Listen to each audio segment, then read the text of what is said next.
For more than 3 decades, the name John Bon Jovi stood for something incredibly rare in the chaotic world of rock and roll: absolute stability. While his contemporaries across the hard rock landscape were constantly making headlines for high-profile divorces, public meltdowns, and out-of-control personal lives, the New Jersey frontman seemed completely immune to the typical pitfalls of global fame. He crafted a unique public identity that was built just as much on clean living, family values, and professional discipline as it was on arena-shaking anthems and massive stadium tour. Millions of fans worldwide did not just admire his music, they genuinely respected the way he conducted his life away from the stage, viewing him as a grounded gentleman in a genre defined by wild excess. To the public, he was the ultimate exception to the rule, a rock star who had managed to achieve astronomical success without sacrificing his integrity or destroying his personal relationships in the process. This flawless reputation became an essential part of his enduring brand, convincing generations of listeners that it was entirely possible to navigate the absolute highest levels of the entertainment industry while keeping your feet firmly planted on the ground. However, a fascinating shift occurred during recent media appearances and promotional interviews for his career-spanning documentary, shattering the pristine illusion that had stood unchallenged for decades. With just a few quiet, unvarnished sentences, the legendary singer completely altered the way the entire world views his seemingly perfect life story. He did not deliver a dramatic, tearful confession or offer a defensive excuse. Instead, he casually dropped a series of raw admissions that carried far more weight than anything he had ever publicly stated before. Once you look beneath the surface of those calculated remarks and truly analyze what he was implying, the carefully constructed image of his legendary marriage begins to fracture in a way that many longtime fans were simply not emotionally prepared to handle. The revelation sparked intense debate across pop culture, forcing audiences to reconsider the true cost of rock stardom and the hidden compromises that take place behind closed doors. It proved that even the most enduring fairy tales in Hollywood are often built on a foundation of complex realities that the public rarely gets to see until the curtain is finally pulled back.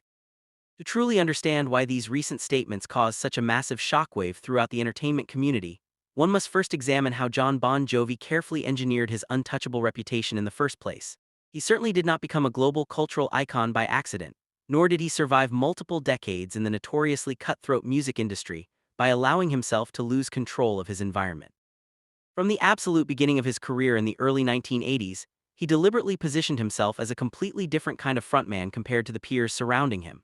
While other major artists of his specific era were openly consumed by chemical dependency, destructive behavior, and a reckless desire for self-destruction, he quietly built a steadfast reputation for strict professionalism and business-minded focus. He viewed his band not just as a creative outlet, but as a global enterprise that required absolute sobriety and razor-sharp clarity to maintain. This distinct lack of interest in the typical rock and roll lifestyle immediately set him apart from the crowd, earning him the respect of industry executives and casual observers alike who were tired of seeing brilliant talents throw their lives away. This deeply ingrained sense of personal discipline was not merely a clever marketing gimmick dreamed up by savvy record label executives. It stemmed from a terrifying, real-life experience during his formative teenage years. Long before he ever stepped foot onto a stadium stage or signed his very first recording contract, a young John Bon Jovi made a mistake that fundamentally altered his perspective on substance abuse. He once smoked a substance that had been secretly laced with PCP, and the resulting psychological reaction left him feeling completely disconnected from his physical body, terrifyingly disoriented, and deeply uncomfortable within his own skin. He later described this traumatic event as a critical wake-up call that effectively scared him into staying entirely clean for the remainder of his life. That single, pivotal decision permanently separated him from an entire generation of musicians who would eventually lose their careers, health, and lives to the relentless grip of addiction. By refusing to indulge in the rampant drug culture of the decade, he ensured that he would always remain the undisputed captain of his own ship, maintaining a level of mental clarity that kept him sharp. As his eponymous band rapidly ascended to the absolute pinnacle of global commercial success, selling well over 120 million records worldwide, that clean-cut rock star image became increasingly vital to his business model. Audiences trusted him implicitly because he did not fit the stereotype of the volatile, unpredictable performer who might fail to show up for a concert or fall apart on stage. He was someone who clearly possessed total authority over both his demanding career and his intensely private personal life, making him incredibly appealing to mainstream audiences. That positive public perception only grew exponentially stronger over the years due to one specific detail that stood out far more than any musical achievement: his enduring marriage. In an industry where relationships are famously disposable, John Bon Jovi stayed fiercely dedicated to the exact same woman he had originally met in his high school history class. Dorothea Hurley was not a glamorous celebrity, not a part of the Hollywood elite, and not someone who ever actively sought out public attention or media validation. Instead of chasing the spotlight, Dorothea remained largely out of the public eye, focusing her immense energy on raising their 4 children and maintaining a stable, grounded home life in New Jersey while her husband traveled the globe. The couple famously married in absolute secret at the Graceland Wedding Chapel in Las Vegas in 1989, a frantic time when the band's commercial success was absolutely exploding worldwide. This spontaneous decision initially shocked his intense management team and deeply frustrated certain factions of his inner circle, who firmly believed that being a married man would severely damage his status as a sex symbol. However, history proved their conventional industry anxieties completely wrong, as the marriage did not harm his massive commercial appeal in the slightest. Over time, that very relationship evolved into a core component of his global brand, representing something exquisitely rare and deeply comforting within the tumultuous entertainment industry: absolute consistency. While virtually every other high-profile rock and roll relationship collapsed under the immense pressure of fame, his partnership remained entirely intact, serving as a beacon of hope for fans. For decades, every single joint interview and media profile further reinforced this beautifully wholesome narrative of enduring marital bliss. When questioned about their longevity, he consistently spoke about mutual respect, the beauty of growing together through different stages of life, and genuinely liking each other as human beings. It all sounded remarkably simple, perhaps even too simple, but that unpretentious quality was precisely the reason why the general public believed in their love story so wholeheartedly. It felt completely authentic to an audience starving for real, lasting connections in a celebrity culture that often feels entirely artificial and superficial. However, what the vast majority of onlookers failed to realize at the time was that this public stability was merely one carefully managed side of a far more intricate dynamic. The longer that perfect image held up against the test of time, the more profoundly jarring it would ultimately become when he finally decided to pull back the curtain on his past. His sudden willingness to speak candidly about the shadows of his journey caught the world completely off guard, forever altering the legacy of their bond. The specific phrase that fundamentally shifted the public conversation occurred during a recent press tour while he was actively promoting a raw, retrospective documentary about his band's long history. For nearly 40 years, journalists had asked him the exact same predictable question in virtually every single sit-down interview: how did he manage to stay happily married for so long? His answers had always followed a familiar, comforting script centered around friendship and shared values, which was easy for the public to digest. But this time around, something visibly shifted in his demeanor, and instead of repeating the safe boilerplate explanation, he delivered a single line that changed everything.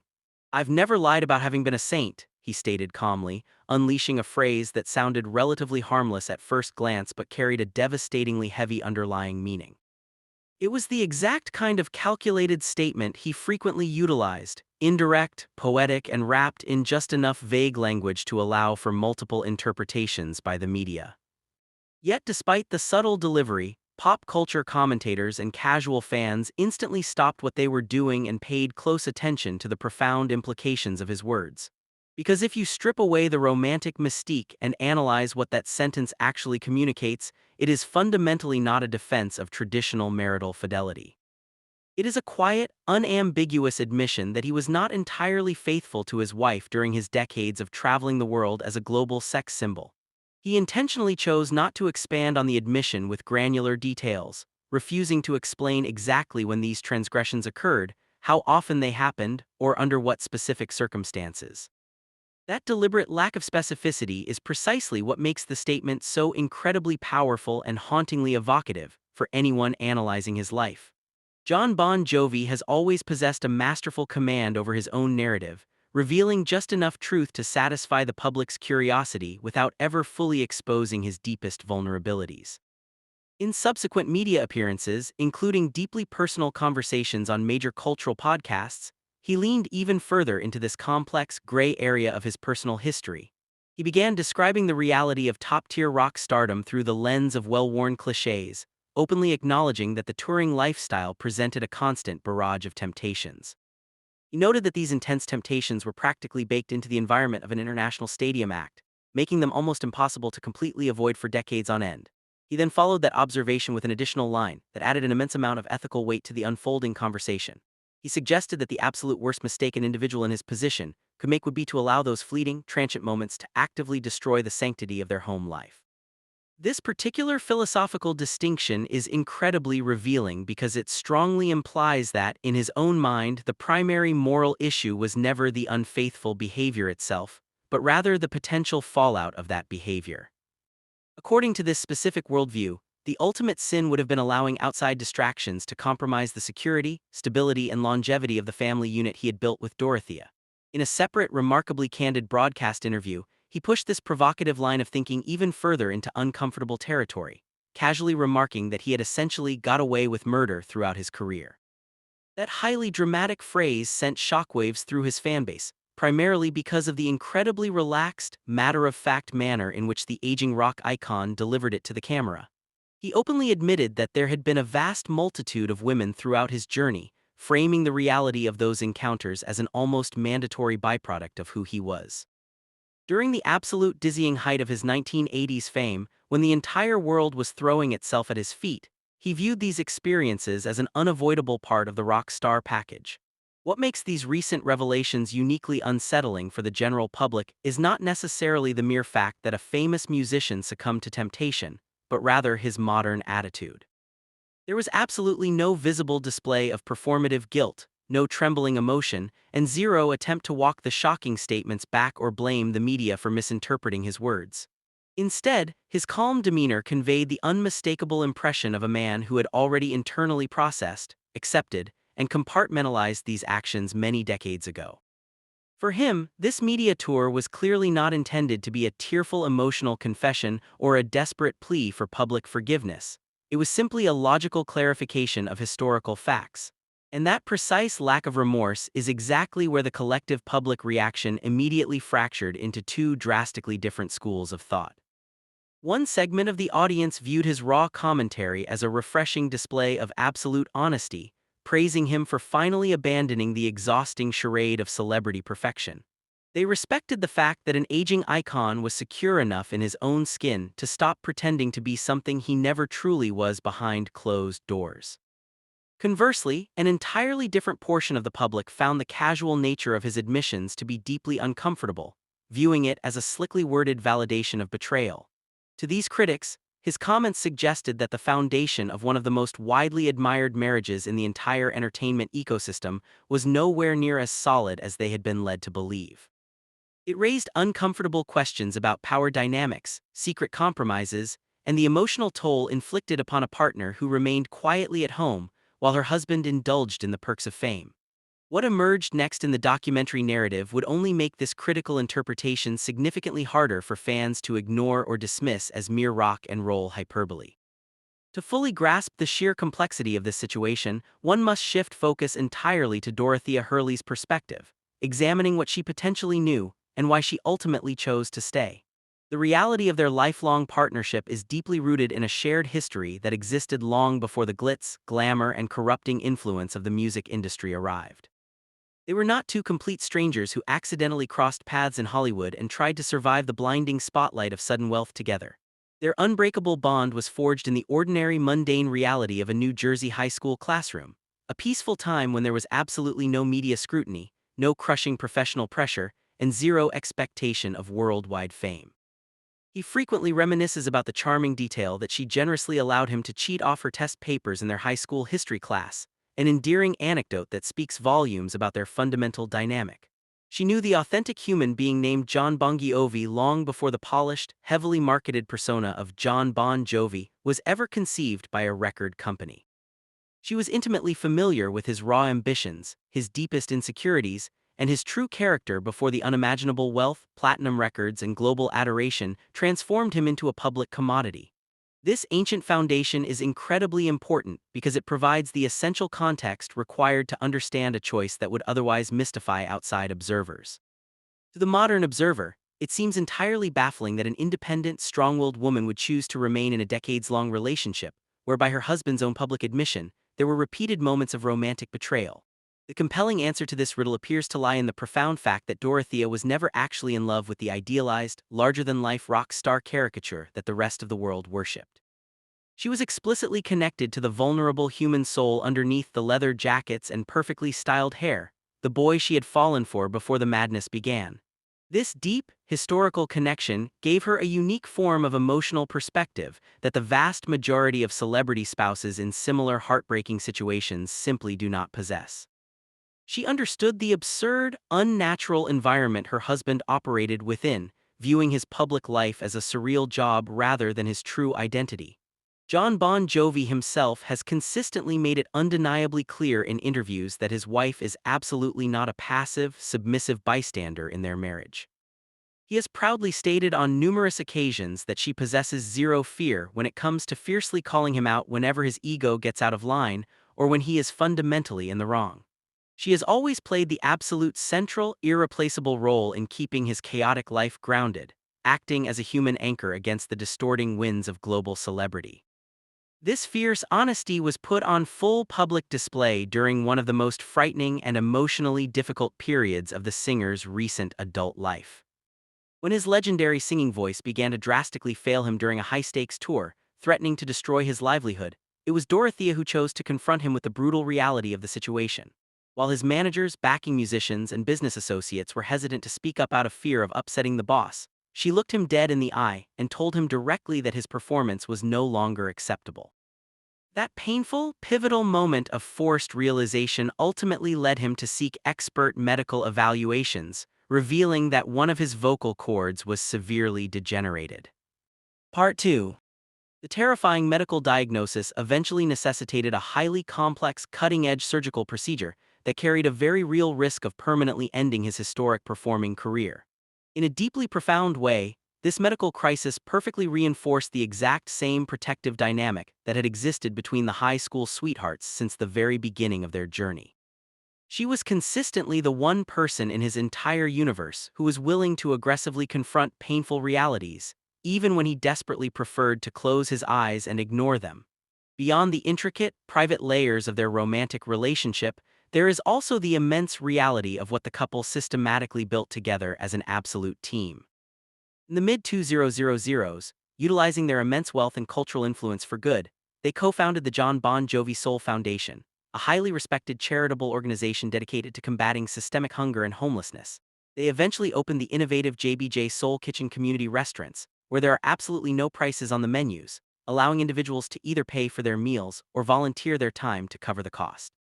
This extensive philanthropic endeavor was never a superficial, tax-deductible publicity stunt designed to clean up a rock star's public image. It required an incredible amount of long-term planning, direct personal involvement, and genuine emotional investment. The couple spent countless hours working on housing initiatives and community outreach programs across the United States, proving that they shared a deep set of core human values that transcended the typical detached Hollywood approach to charity. At the exact same time, their private family life behind closed doors was certainly not immune to the kind of devastating, real-world tragedies that can easily rip a marriage apart at the seams. One of the absolute darkest and most profoundly testing moments of their partnership occurred when their eldest daughter suffered a near-fatal drug overdose while attending college as a teenager. The sudden, frantic telephone call from the hospital in the middle of the night forced both parents into a terrifying nightmare that absolutely no mother or father is ever truly prepared to face. The iconic singer later described that harrowing experience as the single worst, most helpless moment of his entire life, a situation where his immense wealth, global fame, and cultural power meant absolutely nothing. In that sterile hospital room, there was no adoring stadium audience, no stage lighting, and zero sense of control. There was only a raw, familial crisis that had to be confronted immediately with unconditional love and unity. They navigated that agonizing family emergency closely together as an unbreakable unit, successfully guiding their daughter through a full recovery, but the emotional scars of that event left a permanent, lasting impact on their souls.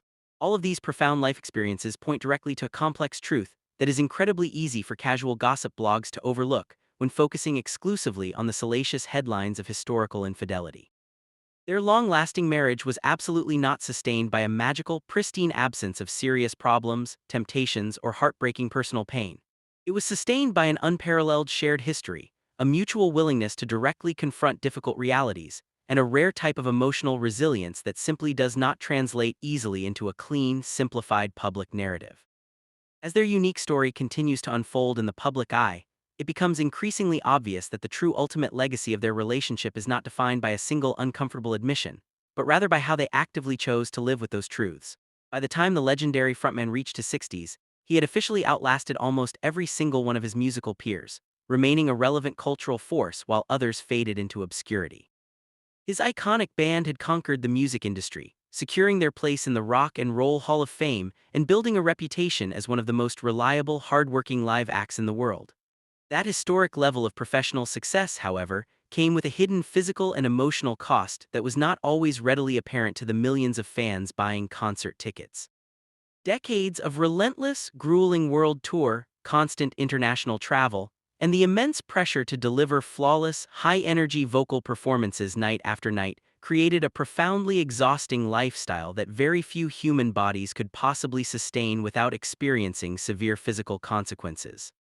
For an incredibly long time, his sheer willpower and legendary work ethic allowed him to manage the immense strain, but eventually, the laws of biology caught up with him. During a particularly demanding stretch of performances, the accumulated damage manifested in a terrifyingly sudden incident when he physically collapsed in his dressing room before a major concert. His iconic voice, the very instrument that had completely defined his entire identity, career, and financial empire for 40 years, simply refused to cooperate. This was absolutely not a gradual, gentle decline that could be easily managed through vocal rest, clever audio mixing, or minor adjustments to the band's live arrangements. It was a brutal, sudden, and completely undeniable physical breakdown that was entirely impossible to hide from the public or the music industry. He was forced to undergo a highly complex medial procedure known as vocal cord medialization, fully aware that his days as a stadium-filling frontman might be permanently over. For an individual whose entire sense of self-worth had been explicitly constructed around his commanding physical presence on a stage, this sudden medical uncertainty was a devastating psychological blow. It aggressively forced him to confront the terrifying existential reality that everything he had spent his entire life building could vanish in an instant, leaving him without his primary form of self-expression. What makes this dark chapter of his life so incredibly revealing within the context of his marriage is the exact role Dorothea played during the recovery process.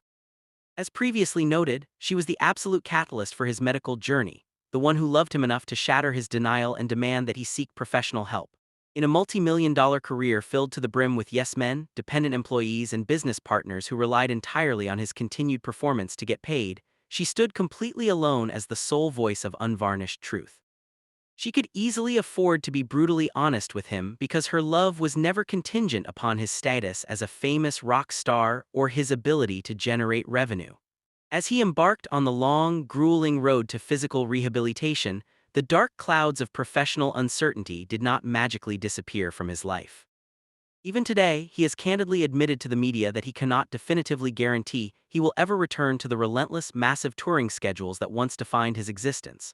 While performing a few selected songs at a charity benefit or a controlled studio session is certainly manageable, standing on a stage for 3 hours a night in front of 80,000 screaming fans is a different beast entirely.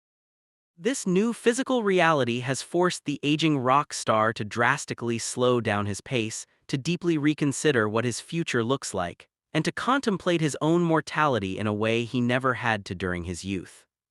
Around this exact same turbulent time period, he began reflecting far more openly and deeply on the fragile nature of life and death, particularly after spending significant emotional time with a close personal friend who was bravely facing the end of his terminal illness. That profound experience fundamentally shifted the way the singer thought about his remaining years on this earth, completely reordering his personal priorities. Instead of allowing himself to be consumed by fear, regret, or anxiety about his diminished vocal capabilities, he consciously chose to adopt a beautiful philosophy centered around celebrating life while it is actively happening. It is a mature, reflective perspective that stands in incredibly sharp contrast to the youthful, aggressive image of the unstoppable rock star who never needed to rest. When you intentionally place this modern, existential awakening alongside his earlier shocking admissions regarding his marital indiscretions, a completely different psychological picture begins to take shape. This is no longer merely a simplistic, black-and-white story about a wealthy man who made reckless mistakes in his past and moved on without a care. It is a nuanced portrait of an aging artist who is actively looking back at the totality of his life with a level of raw, unfiltered honesty that was completely absent during his decades of pristine public relations. In doing so, he is courageously revealing to the world not just what he did during those wild years, but what those choices may have truly cost him. When John Bon Jovi calmly tells the world that he was never a saint, he is fundamentally not attempting to destroy the beautiful legacy of his marriage in the eyes of the public. Rather, he is engaged in a highly complex intellectual effort to completely redefine what a successful, long-term relationship actually looks like in the real world. For several decades, the global public utilized his partnership as definitive comforting proof that extreme fame did not inherently have to ruin a person's soul or dismantle their family. A rock star who stayed fiercely committed to his high school sweetheart, raised four beautifully adjusted children, successfully avoided the catastrophic scandals of his generation, and maintained an ordered life behind the scenes felt like a miracle.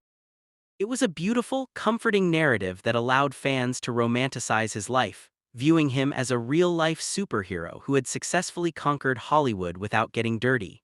But the raw truths he has courageously unveiled in recent years suggest a reality that is infinitely more complicated, dark, and humanly flawed. He has now openly, repeatedly acknowledged that there were numerous other women in his life during the absolute zenith of his commercial fame and physical prime. He has chosen to frame these historical indiscretions not as malicious acts of betrayal, but as a direct consequence of the unique, high-pressure environment he inhabited daily. In his mind, it was an almost unavoidable atmospheric condition that came with the territory of being one of the biggest sex symbols on Earth, rather than something he actively sought out with malice.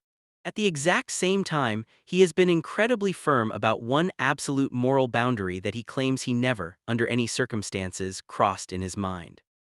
He was completely unwilling to ever allow his outside indulgences to permanently fracture, compromise, or destroy the sacred core of his family unit. That specific philosophical distinction may not sit comfortably with every observer, and it certainly challenges traditional definitions of marital fidelity, but it appears to be the precise psychological line he drew for himself to survive.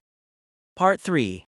In his own blunt modern estimation, genuinely believing that those fleeting, transient moments of physical temptation were worth risking his entire home life for would have been an act of absolute stupidity. That exact pragmatic mindset goes a very long way toward explaining why his marriage did not instantly collapse under the immense weight of his public confessions. Dorothea has never once been portrayed by her husband or those close to the family as a naive, passive victim who blindly accepted whatever behavior occurred. He has consistently described her as an incredibly sharp, strong-willed individual who actively challenges him, who refuses to tolerate his nonsense, and who absolutely prevents him from drifting too far from reality. This creates a remarkably unique, mature balance within their partnership that is built entirely on absolute awareness on both sides rather than a fragile, pristine illusion of perfection. Over the passage of time, that mutual awareness seems to have beautifully evolved into an incredibly stable, deeply weathered bond that can withstand virtually any storm. Instead of allowing the massive pressures of his career to slowly drive them apart into separate lives, they consciously chose to continuously grow together through every single season of existence. They systematically constructed a rich, multidimensional life that extended far beyond the superficial boundaries of rock fame, including their extensive, hands-on charitable work that required true shared purpose. They raised their four children with a fiercely guarded sense of privacy, successfully keeping them out of the toxic celebrity spotlight while fully supporting their unique individual career paths. Even as their children grew into adulthood and began entering high-profile relationships of their own, such as their son Jake's highly publicized romance and subsequent marriage to actress Millie Bobby Brown, the core family dynamic remained entirely intact. The next generation of the Bongiovi family appears to be grounded in the exact same foundational values of loyalty, privacy, and mutual support that defined their parents' journey from the very start. Recently, as the iconic couple quietly marked yet another incredible wedding anniversary, the legendary singer shared a remarkably simple yet deeply symbolic public message. He presented his wife with a stunning arrangement of roses, with the exact number of flowers matching the precise number of years they had been legally wed on the absolute surface of pop culture. It looked like a standard, sweet celebrity gesture, designed for social media consumption and fan approval. But when you intentionally place that romantic gesture directly next to the heavy truths he has recently admitted, the act carries an entirely different emotional weight. It is fundamentally not the blissful celebration of a flawless, unblemished fairy tale marriage that never experienced a single dark night or moment of weakness. It is the profound, quiet acknowledgement of a deeply resilient partnership that successfully survived the absolute wildest storms of fame because both human beings understood exactly what their reality was.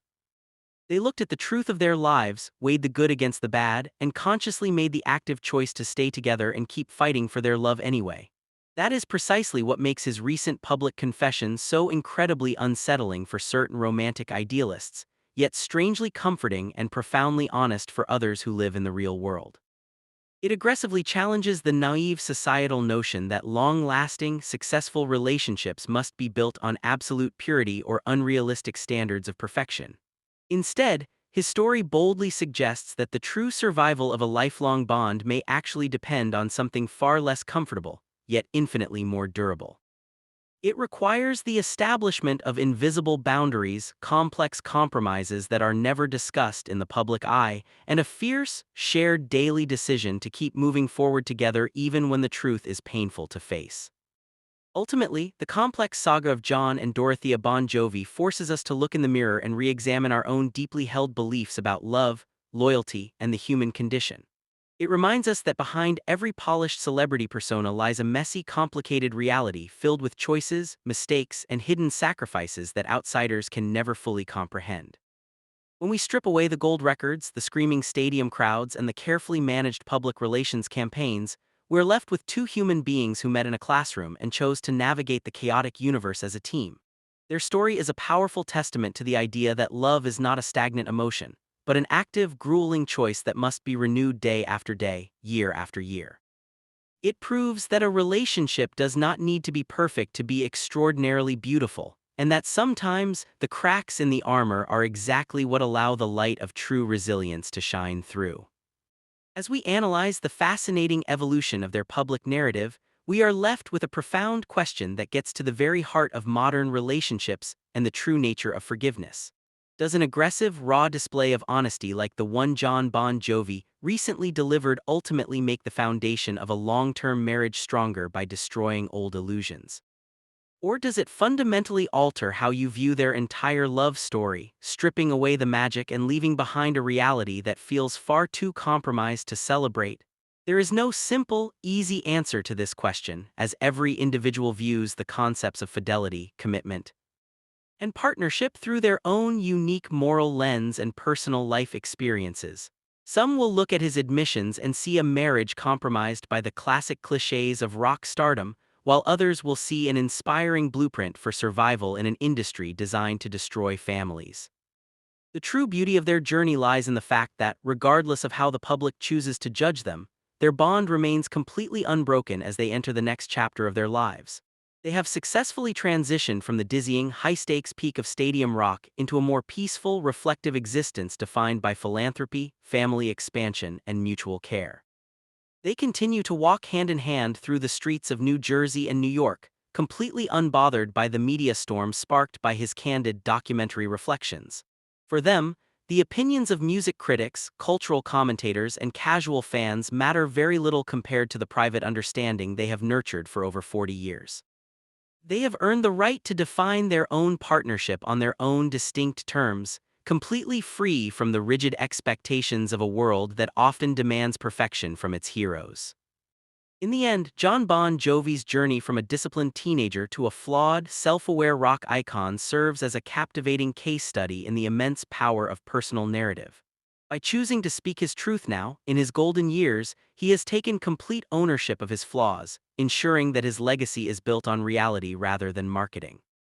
He has shown his audience that it is entirely possible to stumble, to succumb to the unique pressures of an extraordinary life, and still protect the things that truly matter most. His story challenges us to be more compassionate, more nuanced, and significantly more realistic when evaluating the lives of the cultural icons we choose to elevate. It reminds us that the most compelling human stories are never the ones that are perfectly clean, but the ones that are weathered, broken, and beautifully put back together. As this deep dive into one of rock's most legendary couples comes to a close, the conversation around their unique bond is far from over, continuing to inspire debate among fans worldwide. If you found this deep, analytical look at the hidden realities of celebrity culture and the true cost of fame to be thought-provoking, be sure to share your personal perspectives on these complex dynamics. Every marriage has its own unique set of rules, compromises, and silent agreements that allow it to endure the test of time against all odds.